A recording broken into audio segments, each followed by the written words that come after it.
Hi, folks. Welcome back. If you were able to join us for Dean's session just prior, that was just fantastic.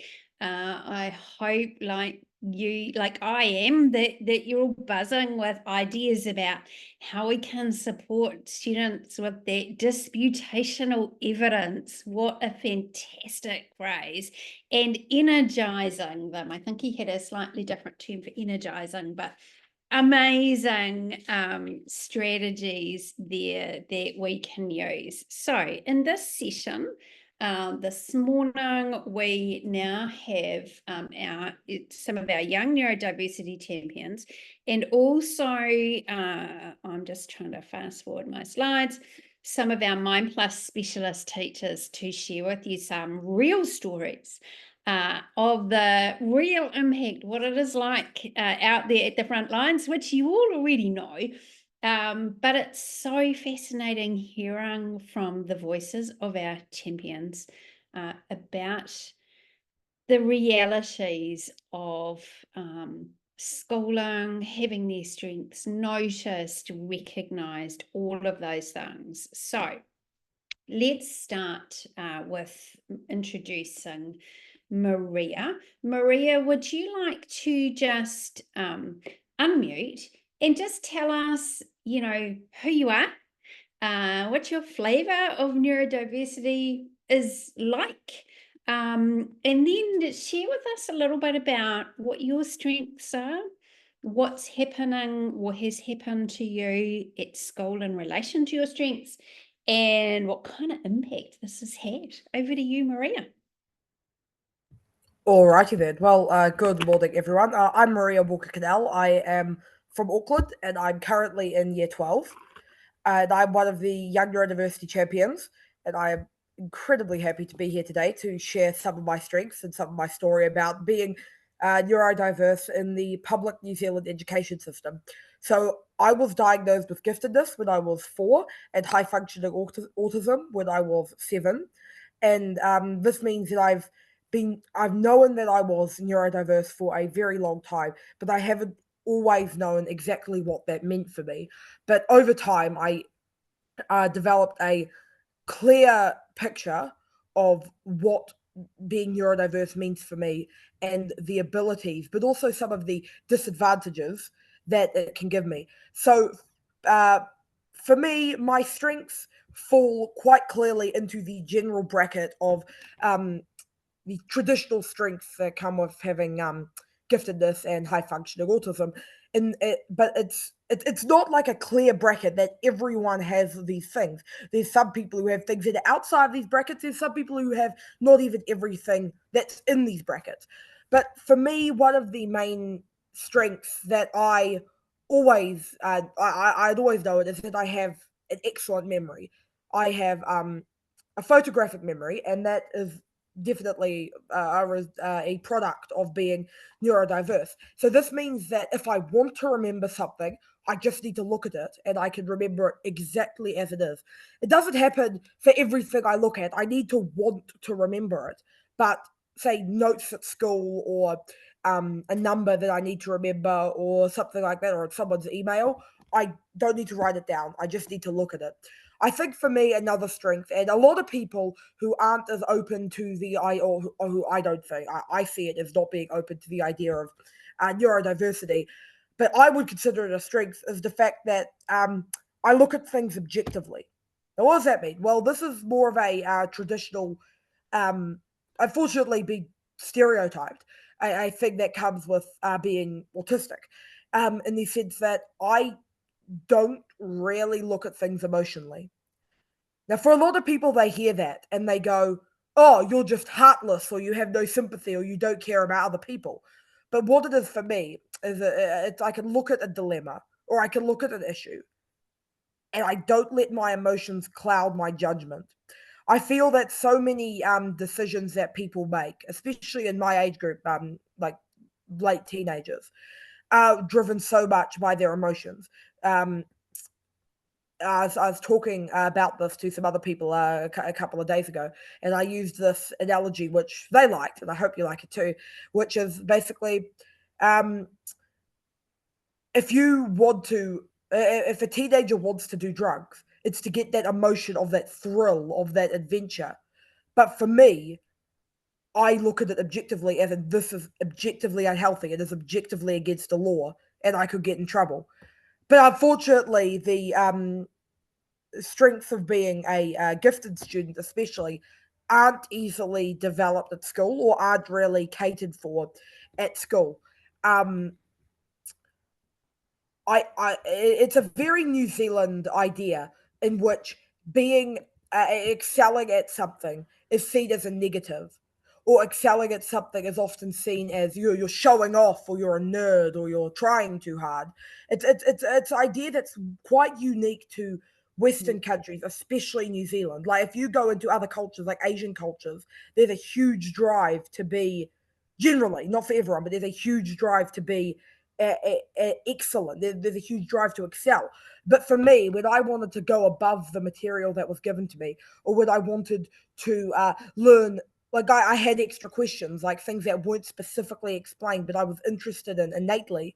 That was just said, oh, don't jump ahead, Maria. Oh, you don't go too far. Oh, you're showing off, and that really had quite a negative impact on me because in my first year at high school, my school goes from year 7 to 13, I was put into a class for gifted students or the top students. You had to pass a test before enrolling in the school if you were interested. They've now gotten rid of that, of course, because it's considered elitist and promoting like stereotypes of, being excelling at schooling, which is a whole other issue. But I remember in year 7, I loved school because every day I could go to this class, I'd learn above the material. I had teachers there who would answer all my questions, who I could talk to about like really in depth about this, about whatever material we were covering. But in year 8 onwards, and I'm in year 12 now, so obviously it's been quite a long time.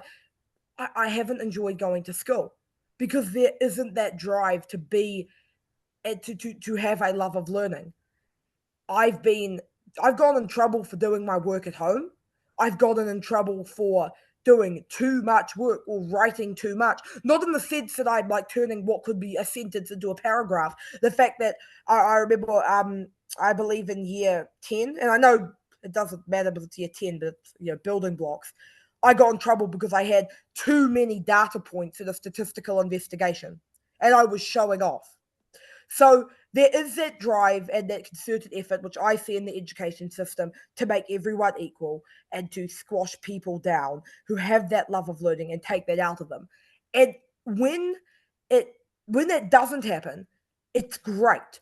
I only got to listen to the last bit of what the previous panelist was saying, but that resonated with me so much, especially the bit about mentorship. I'd like to just quickly mention one of my teachers, and that's my music teacher. Um, he is easily the greatest teacher I've ever had, and I've had him in some way or another because I also play in the school band. So he's been my band conductor for a number of years. He's been like my actual music class teacher for a number of years, and he gets me as a neurodiverse person. He is dyslexic himself, so he's very supportive of like the work that we do as like Young Neurodiversity Champions or Neurodiversity Education Coalition. And he could recognize right away that one of my other strengths, and this is definitely something that you hear from a lot of musically interested people with autism, is that music is a very internal but also like visual thing to me. I write music, I play music, and when I write music, I can picture the notes being played by the people. I can picture the people playing them. I write orchestral music, so obviously there's like the layout of like the orchestra. I can picture the landscapes or like pictures that the music evokes for me, and that makes it go even further. And he recognized this. In every music class, he drives me to be a bit better. He helps me. He gives me that mentorship, and he's also got a master's in psychology, which is another like special interest of mine. And he is always open for a debate or a discussion on like psychology or sociology or politics. Every music class, it doesn't even annoy him because he loves it because again, he has he has dyslexia. He knows what happened, and this means that every music class, at every band rehearsal, I'm just so excited because I have a teacher who gets me. I have a teacher I can talk to about what's going on, and he encourages me to excel in a subject which he recognized instantly was my thing. So that's a bit about me. Amazing that impact that one teacher who gets it has such an incredible impact on people. So, Maria, if I could summarize, you've told us that some of your strengths are in memory.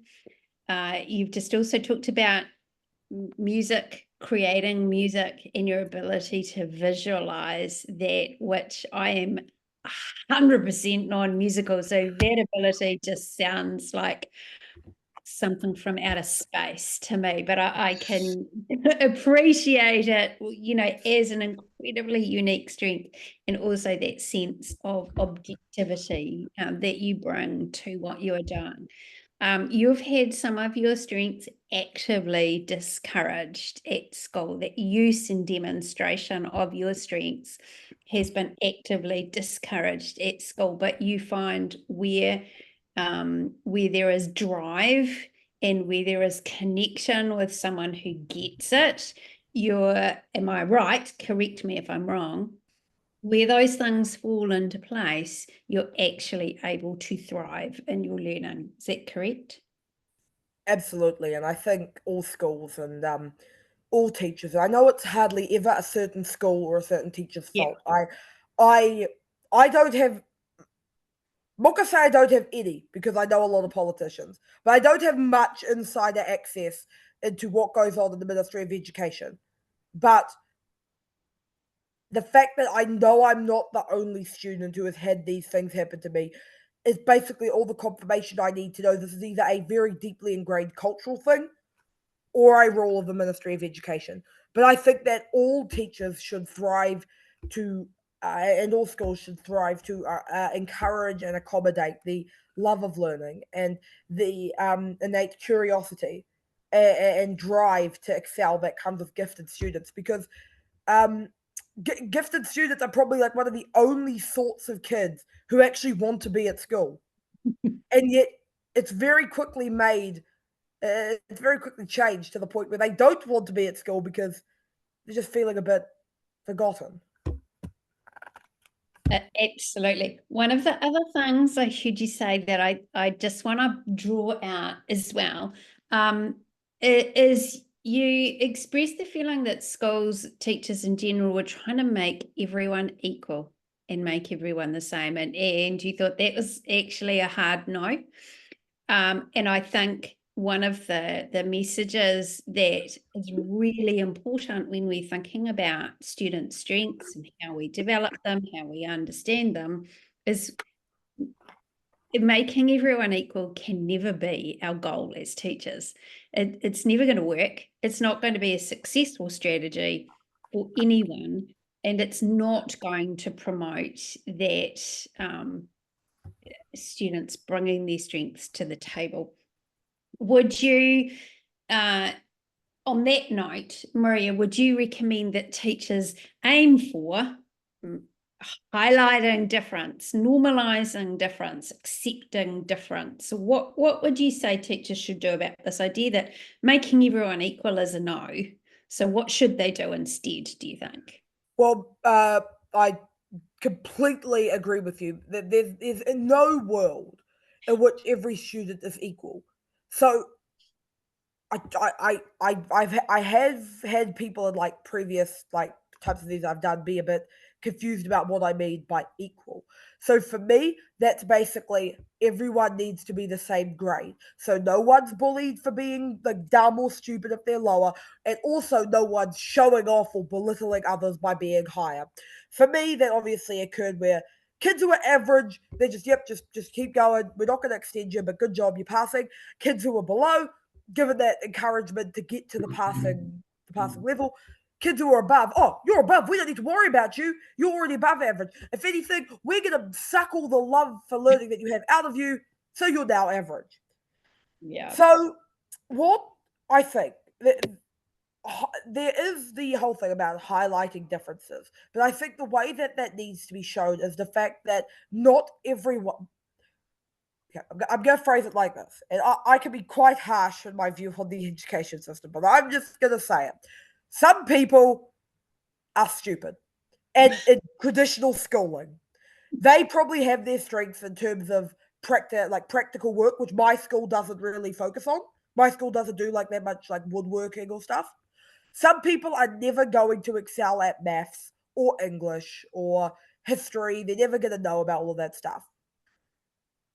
At the same time, some people are never going to excel at the practical stuff. Like me, I remember since like year 4, teachers have been pushing me to do sports and to do um to like participate in PE class. I can't even throw a ball. I don't have the motor skills to be able to do that. Like I can do a little like that.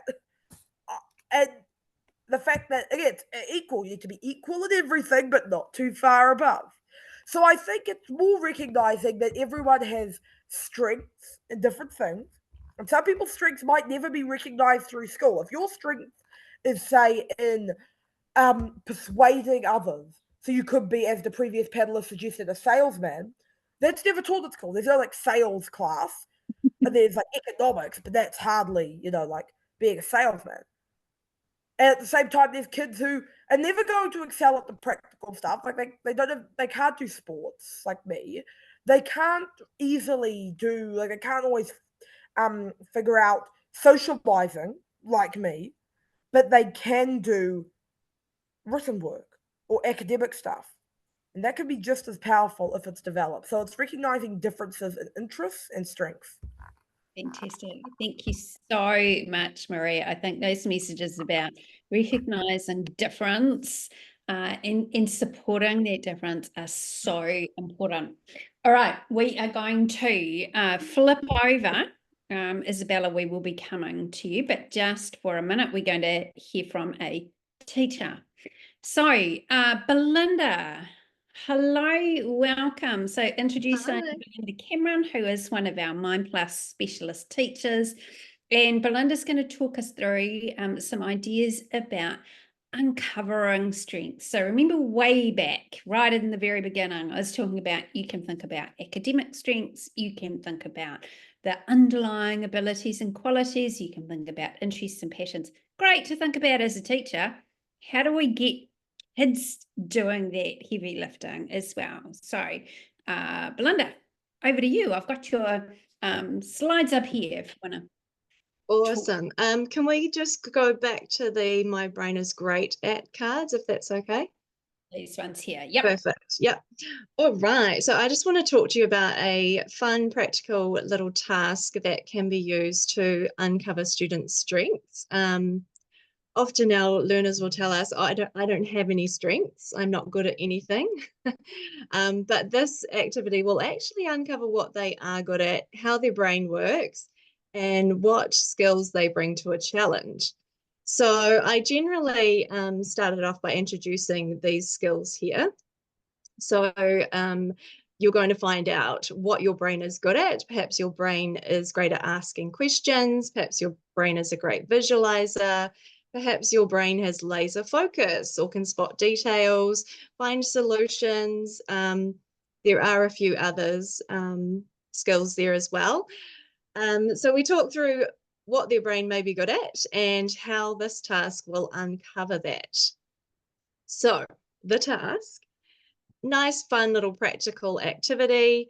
Each student is given an A4 piece of paper, nothing else, no scissors, no tape, no glue. They must create something with that piece of paper in 5 minutes. Now, it's quite important to stipulate no paper planes.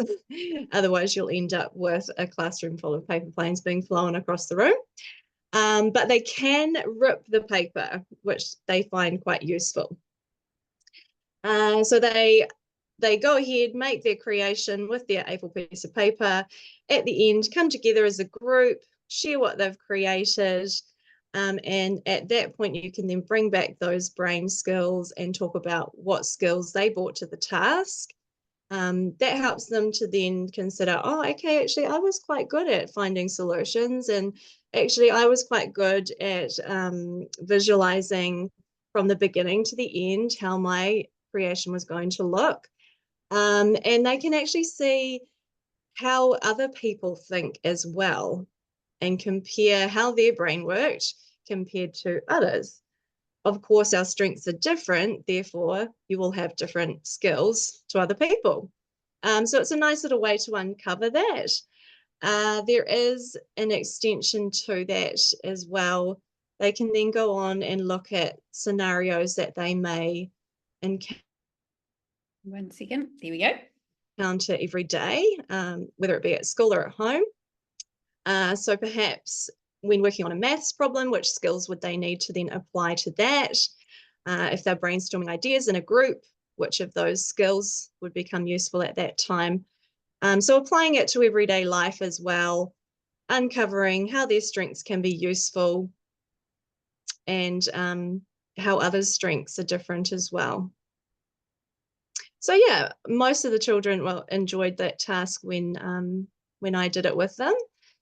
So it's a nice one there to uncover different strengths of what other students have. Fantastic. Thank you so much. I just reiterate, Belinda said, there's lots of these different cards. The links to all of these resources are in the notes page that I've shared with you in the chat, so you can download them in full. I think the point, really thinking through, these are some of those underlying abilities and qualities, but listed in child-friendly language. That we don't talk about pattern recognition when you're sharing these ideas, because kids kind of go, what are you, what? But some of these things, like, I'm the person who can spot the details, right? My brain is so great at that. And then someone else in the discussion, because it's not actually about what they make with a piece of paper at all. It's about just leveraging that task so that they can think about what their brains are really good at. In the discussion that you have around that, kids will often say, oh, I'm really great at finding details. And someone else will pipe up and say, oh, I'm really stink at that. My brain doesn't do details at all. I couldn't care less. And it just brings out those differences in such an easy, natural, non-judgmental way, right? We have used this also just with some visuals that reinforce, and these are from NeuroWild. If you look her up on Facebook or Instagram, amazing wee visuals. Just reinforcing, as Maria said, we're not all equal, and equal is not the goal here. Being different is okay. It is completely normal and fine, and we all enjoy it. So thank you so much, Belinda, for sharing that. Whip back to, sorry, I'm going to go back in that direction, to Isabella.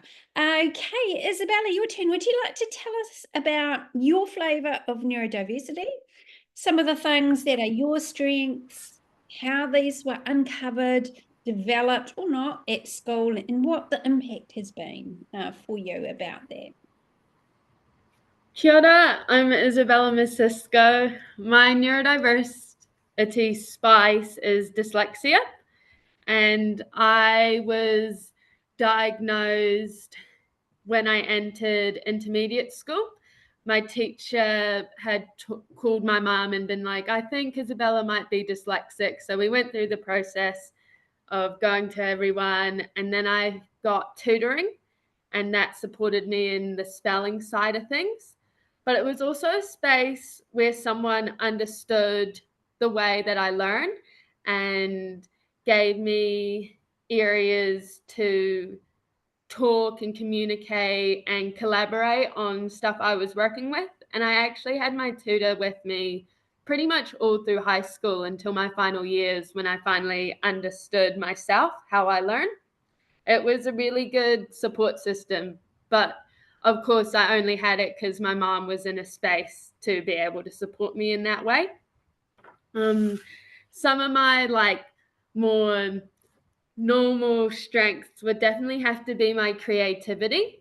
I have flourished in the world of fashion, of creating garments and attending fashion shows in all parts, from committees to modeling to the designer part.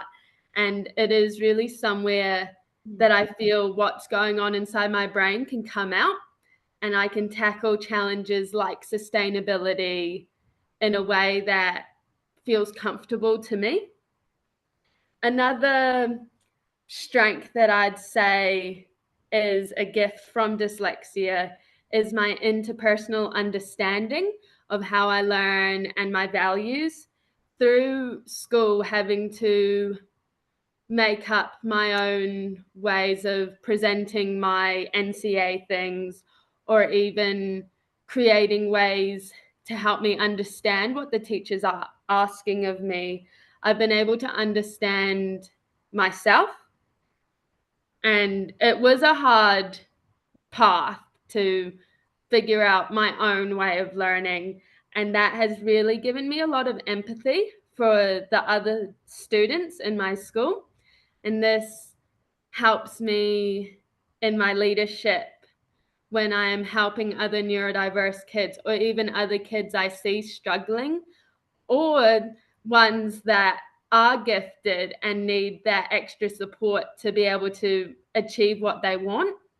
And my leadership is something I really love, and think dyslexia was such a big part on making it such a huge thing. I'm a first year at university now, but throughout school, I was board of trustees and head girl and cultural prefect. So it's all been a space where I've thrived. For development at school, I've definitely been able to develop at school, but it was definitely through my own doing. Like through the start of high school, I wasn't really seen as someone who could be any more than average.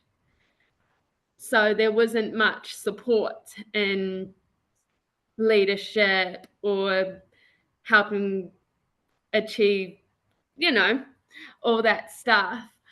But as I kept pushing myself with determination and everything, I saw these doors open up for me. And I actually had a teacher in my year 10 who had seen how I learnt and helped me understand myself again. And that was such a huge thing for me to take on for my final years of school, in helping me illustrate to the teachers that I felt cared and listened to how I learnt best. This teacher would come to me after she told the whole class the instructions, and she would come to me and just reiterate what she had said to make sure I understood it. And as soon as she did that, I was off doing everything that I could to the best of my ability. But in other classes where that wasn't a resource, I would just sit and ask questions and talk to my friends, and I'd talk about good stuff, but it wasn't the stuff that would get me NCEA points or what you're meant to do in school. It would be things like bake sales or how we're going to do hockey practice, all these things outside of school. But yeah. Amazing. So I think drawing connections between what you've said and what Maria has said, that being seen and understood just has the most critical value in education. And I think all of us as teachers, we want to be that teacher. We want to be that teacher that sees kids and understands them. But what is quite sad hearing this and hearing a number of champions speak about this, is that often people talk about that one teacher. And wouldn't it be great if young people could talk about all of those teachers who, instead of that one teacher who? What if these kids had a series of teachers who could see them and understand them and really support those strengths? Yeah, so that's my plea. Let's be all of those teachers, not just that one teacher. One other point that I found really interesting that you said, Isabella, was about your creativity and how you could leverage that to the things that matter to you. Can you just explain that a little more? Well, growing up in a family that has a sheep and beef background, wool and New Zealand's natural resources are a pretty big thing, and supporting local are what my family really believe in. But my family did struggle with, I guess, sustainability in the sense of not using plastic and using organic resources. And for a while, that was all I thought sustainability was, like being green and all of that.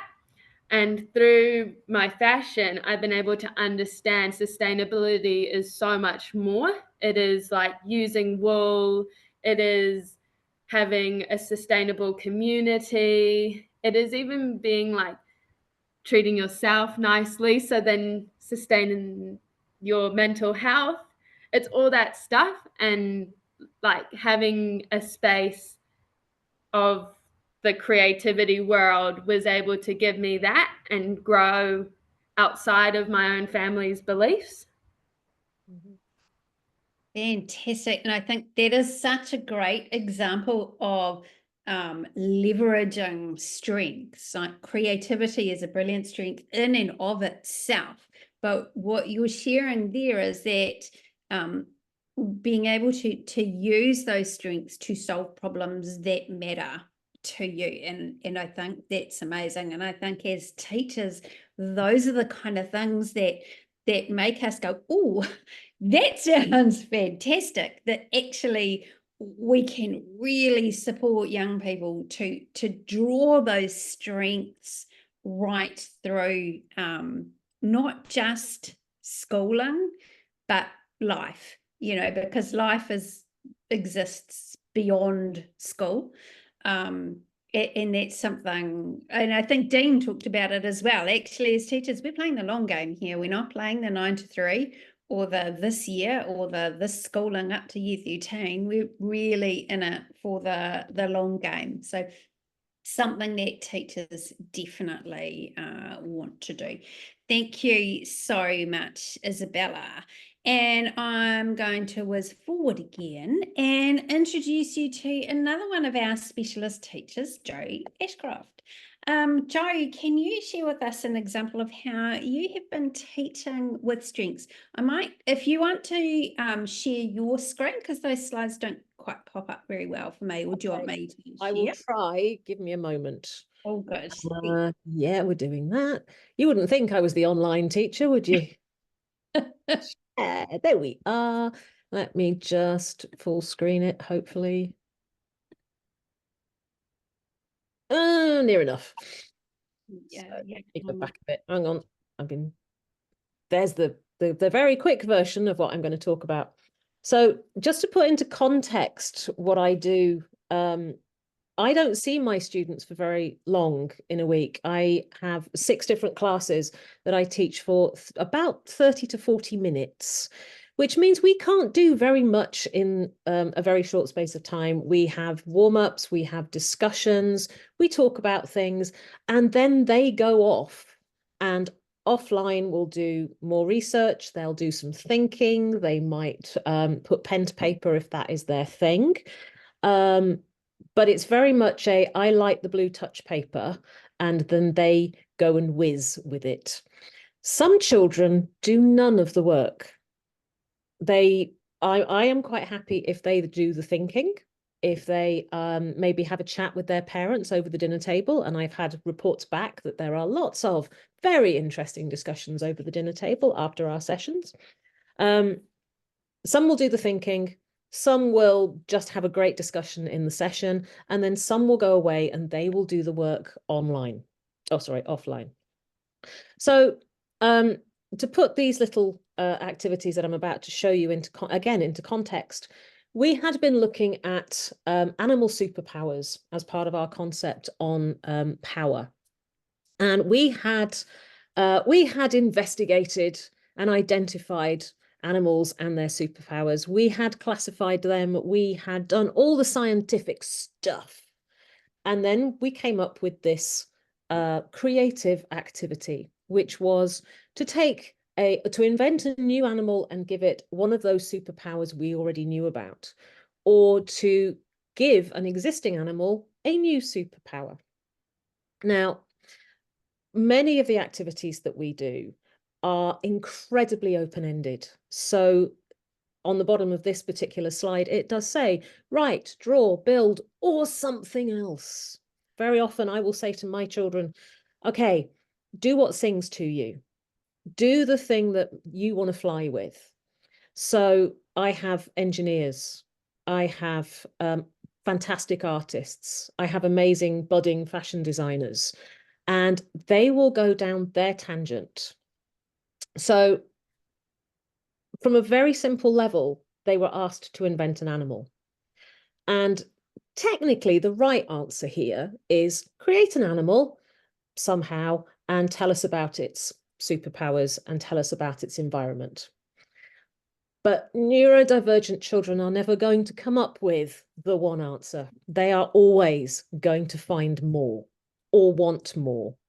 So my first example is, these are all examples from classes that are years 2 to 4.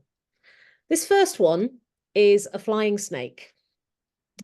Beautiful Lego snake. My classes know I hate snakes. Yes, we've talked about what the phobia of snakes is, because they love their long words.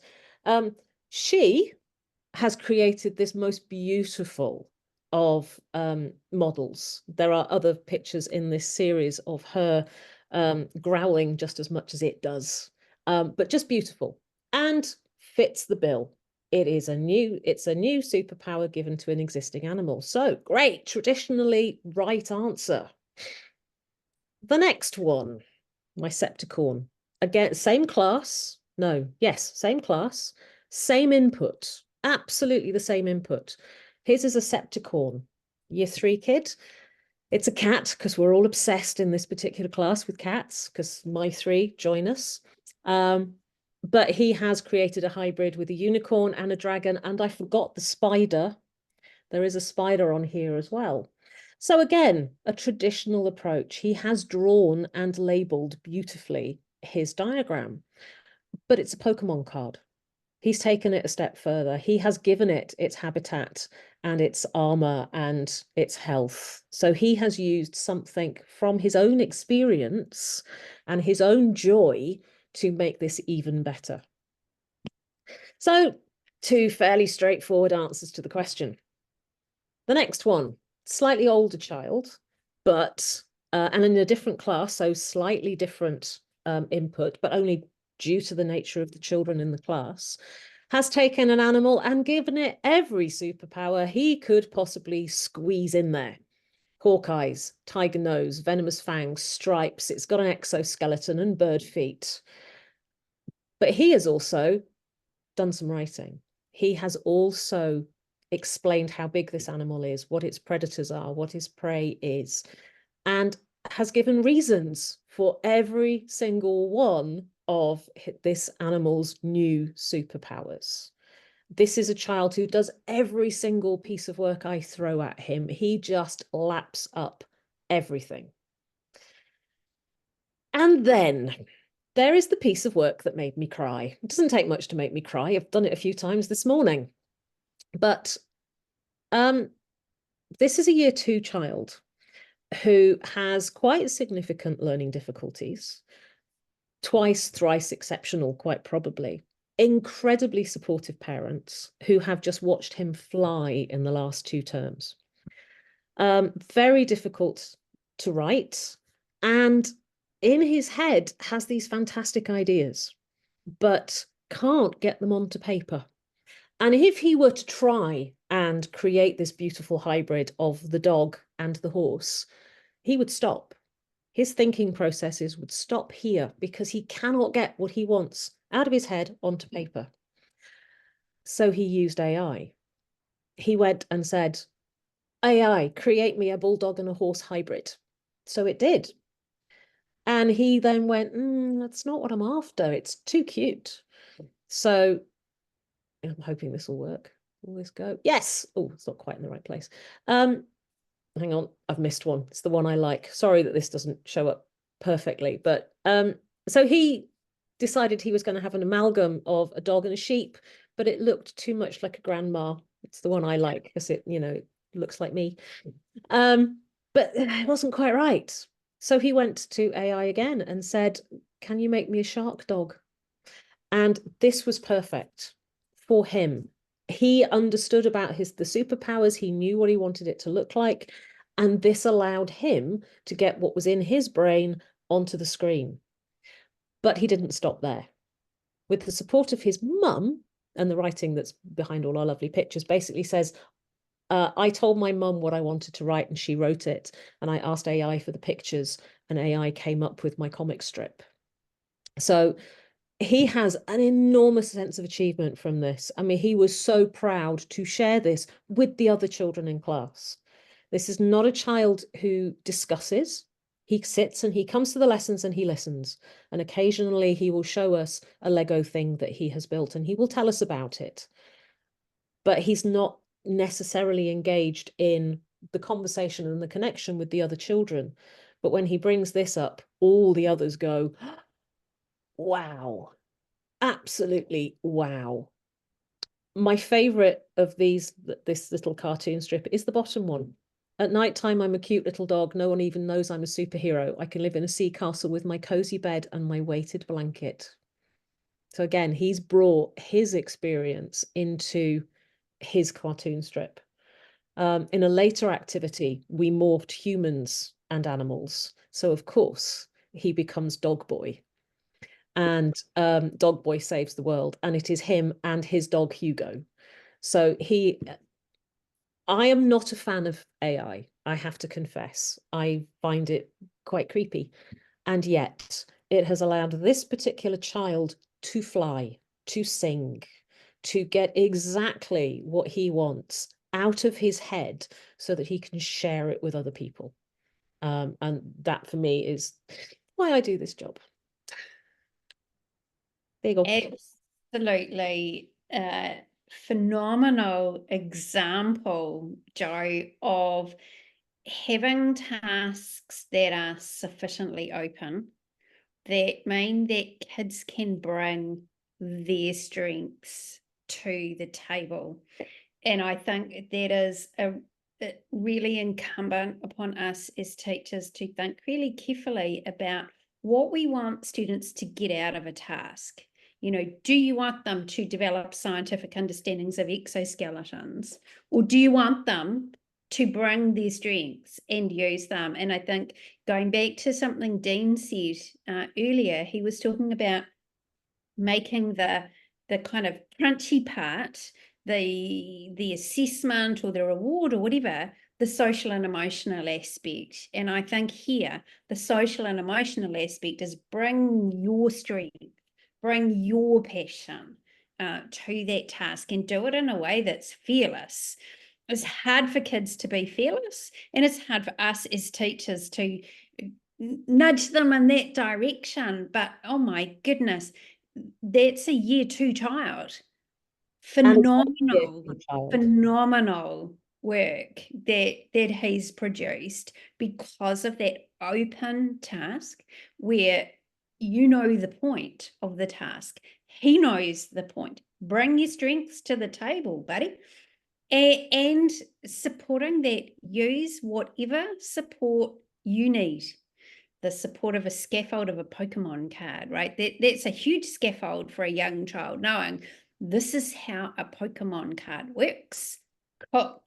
Using the support of Lego, awesome. Using the support of mum and AI, top notch. But if that's the support you've got, you go use it. And then I think the other real magic in there is that support to go that next step. Not just to go, oh, that's cool, comic strip, add in details, keep building, keep going. Dean talked about playing the long game, and that's the long game right there, that actually we don't want kids to go, oh, I've done my maths activity, thanks, bye. Boring. That's not the long game at all. The long game is that sense of that child who goes, oh, I'm really great at this. I'm going to keep going. I'm going to do a bit more. I'm going to do a bit more. Doesn't matter if the maths activity is finished or not finished. I'm going for gold, right? I think that is a real, I don't know what we call that as a social and emotional skill, but it's got to be something, right? That is something that as teachers we can absolutely aspire to, that big open task that kids can dig into.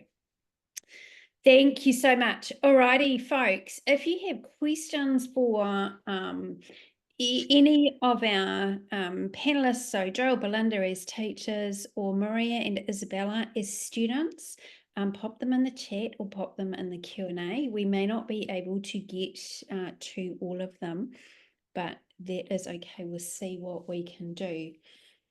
I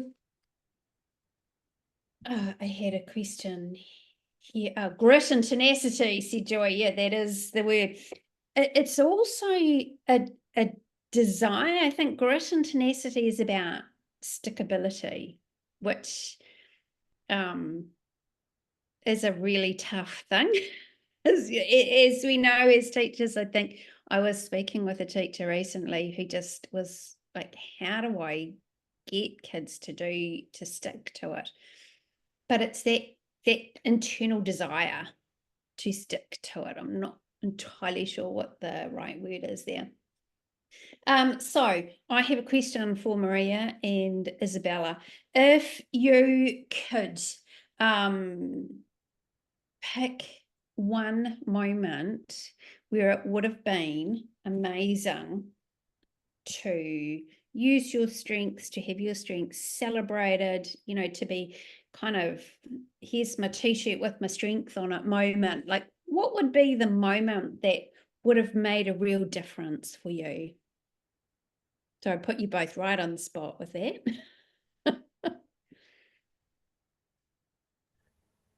Could you please repeat the question? All good. If you could think of a moment where it would have been amazing for you, useful, helpful, supportive, just a feel-good moment, any of that, pick a moment where it would have been good for you to have your strengths spotlighted, highlighted, celebrated. And hey, Maria, that's a really awesome thing. Or, hey, Isabella, that is fantastic. What would that moment have been? And what would that have been like for you? I used to do a lot of drama and plays, and I really, really loved performing and getting up on stage and becoming these characters. And one year during the casting process, this must have been right before I got diagnosed or right after, we were going around in a circle reading the characters' like words and stuff, and I just struggled. Like, I couldn't get the words out, I couldn't act while I was speaking them, and I was just like constantly getting into this hole. And I can remember being so upset because I got to like pretend to be the character that I really, really wanted and I was going to try for, but nothing was coming out and I wasn't saying the words, and people were constantly like, no, Isabella, the word is this. And my heart just broke. I ended up leaving after that, And it wasn't until later in high school that I got back into drama, and my teacher understood that I struggled with that bit. So I got to have the script for ages beforehand and practice it over, and then boom. Yeah, it was good to have someone understand that I needed that extra support beforehand. Yeah, amazing. And I can just imagine that moment and that sense of dread probably building up to that moment, and how great to have a teacher that did go, oh, you know what? There's ways we can get around this. It's all good. Thank you so much for sharing. Maria, can you think of a moment? I can. I think mine is less about my strengths not being recognized Yep. and my strengths being more laughed at or disregarded. And I think you might know the story, Madelaine. I'm gonna actually go back to the similar thing happened twice. It was in year 8, and basically this was after I just come out of the class at school where I was like actually being extended, and I just couldn't fit back into, I guess, what normal school was after having this whole year of being extended.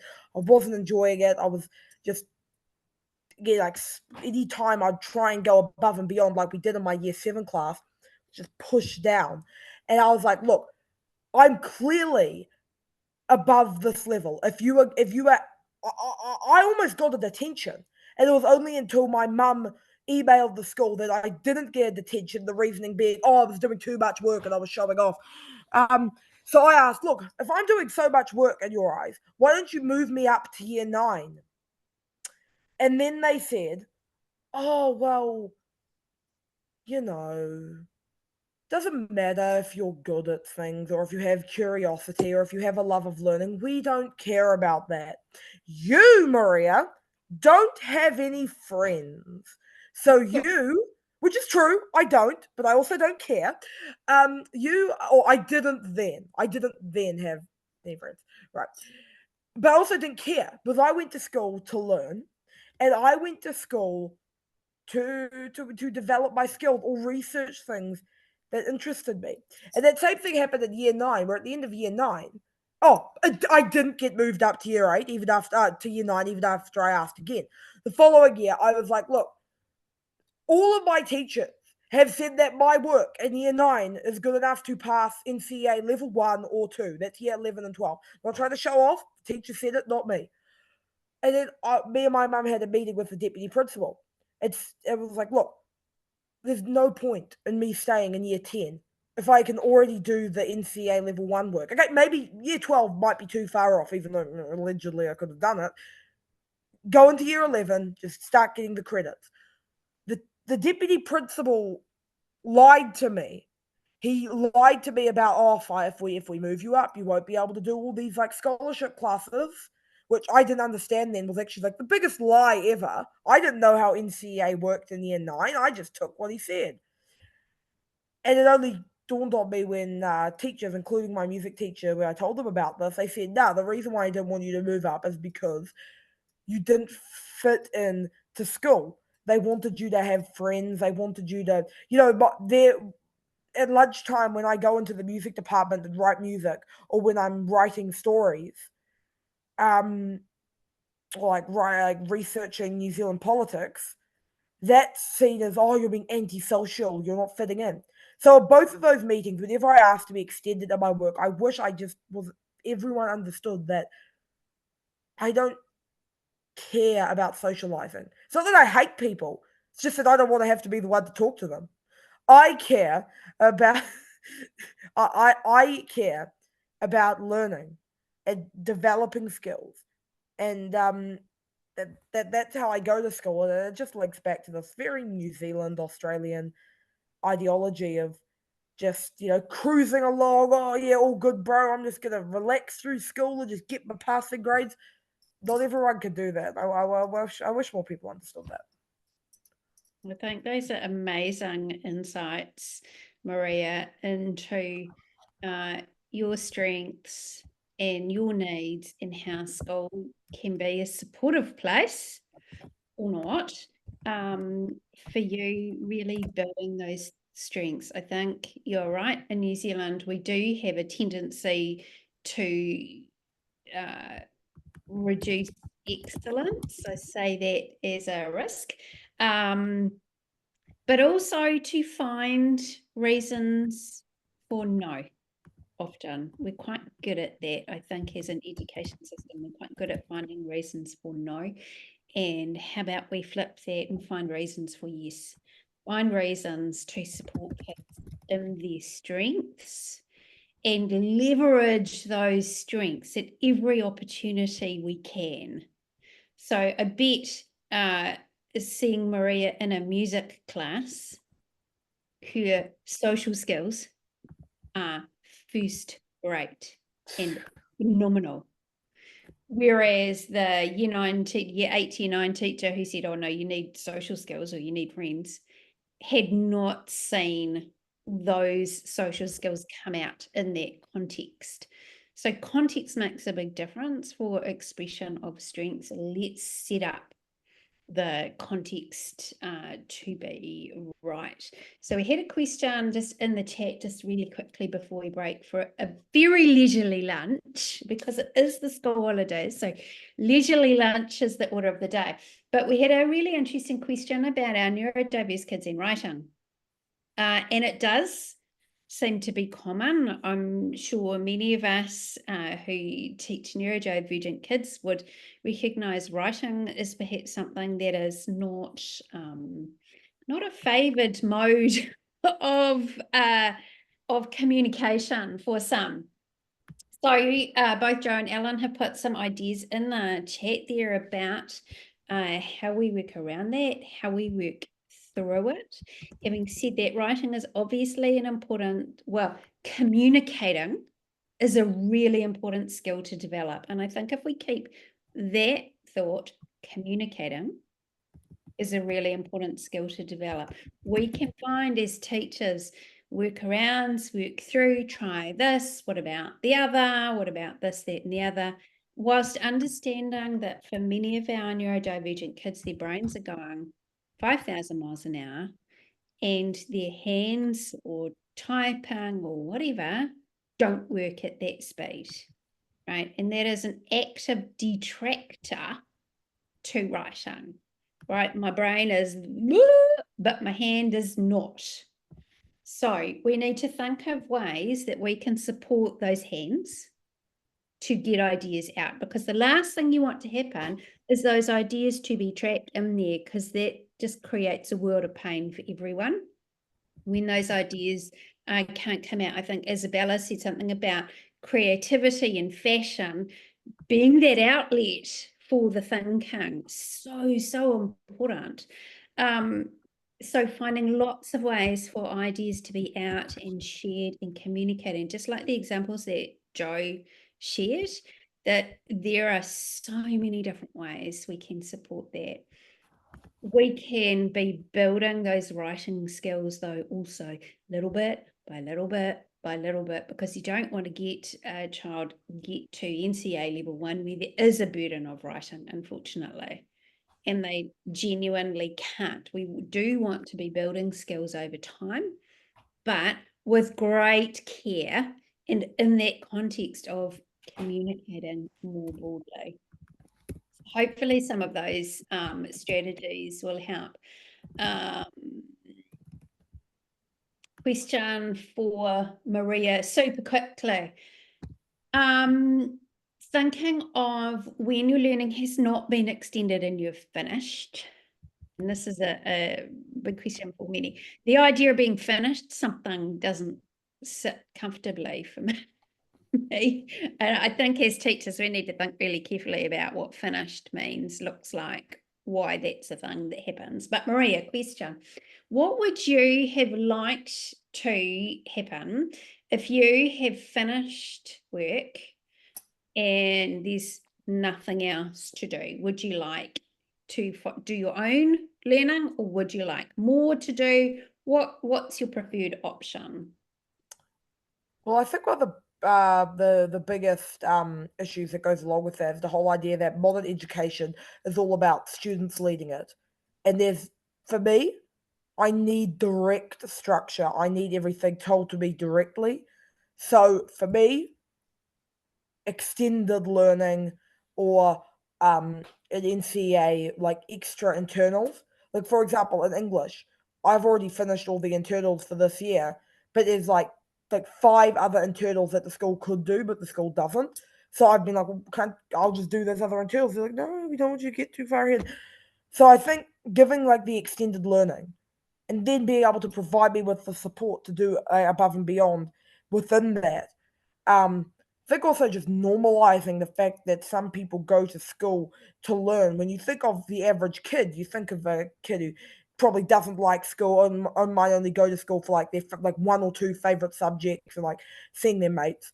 But for me, it's definitely to go, I want to do all these extensions. When I want to do like 6 scholarship subjects, teachers don't go, why do you like learning? It's, you like learning? That's amazing. It's great to have this curiosity.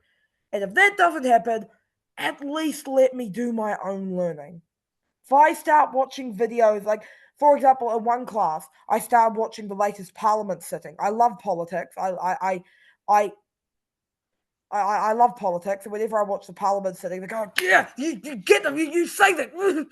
And I also learn more about like New Zealand and like I want to be a politician one day. To me, that's also learning. Now, for a lot of teachers, when I'm going, yeah, you say that, yeah, go Winston Peters, that might be like what am I doing? But for me, I am learning so much about something, a very niche but special interest. Amazing. Special interests, any passions, magic. I think I just pick one thing. There you said, Maria, you said you preferred not open learning, but structure to it. And I think this is something often we forget as teachers, that kids actually enjoy structure. When you say, go forth and learn, which is, you know, sometimes something we're inclined to do as teachers, some kids just go, hey, can't you step me through what's going on here, what I'm expected to do, how it's all going to work? Show me the structure, show me the system.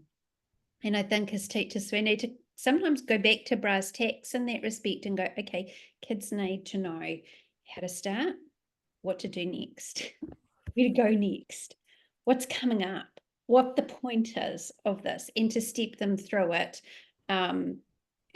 As much as sometimes go, okay, go learn, everybody. But children are children, they're not adults, and they don't necessarily have the skills ready innately sitting in their heads to be able to go, okay, I'm going to go learn. So in supporting their strengths, sometimes we need to give them the structure around those strengths to make it actually happen, like the structure of a task, the step through of a start here, go here next. All right. Okay. Thank you all so much, Joe and Belinda and Isabella and Maria, for sharing. It is amazing hearing voices from the chalk face, whiteboard face, whatever laptop face. I'm not sure how we translate that into modern speaking. Thank you, Maria and Isabella, for sharing your stories of your strengths and how they are developed, leveraged, or not at school and in life and in learning. Your sharing is hugely appreciated. So folks, I want you to have a leisurely school holiday lunch. Have a fantastic time. We're coming back at 1 o'clock with the incredible Holly Gooch, and Holly is starting a strength-based NCA level program. Maria, just highlighting that, for our neurodivergent teens. She has got some incredible insights about how and why and who and all of those fantastic things. So I will see you all back at 1 o'clock to chat with the incredible Holly, thank you. Go and have a great lunch, folks. Bye-bye. Thank you.